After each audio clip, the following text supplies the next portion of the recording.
Now, week 0 and week 20 are both pretty interesting in terms of the graph of this equation. Let's take a look at what's going on. So we have this equation which relates the number of weeks to the money owed, x to y. And we know that at 0 weeks, or x equals 0, y equals 200. He owes $200. And at x equals 20, y equals 0.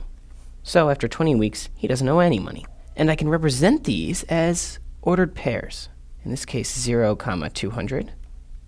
And in this case, 20, 0.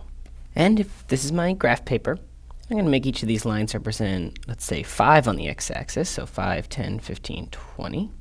And each of the lines represent 50 on the y-axis, so 50, 100, 150, 200. Well, then I can plot these points, 0, 200, and 20, 0. And we see that they're special points.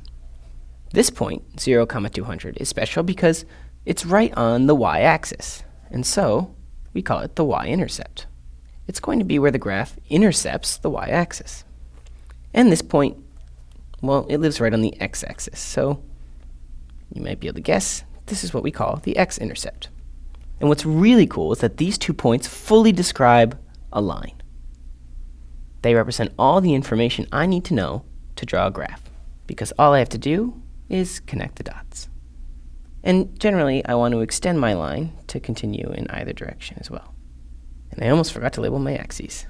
Now, why don't we practice with a slightly different graph? Can you tell me what the x and y intercepts are for this graph? Enter the x and y coordinates of the x-intercept, and likewise for the y-intercept.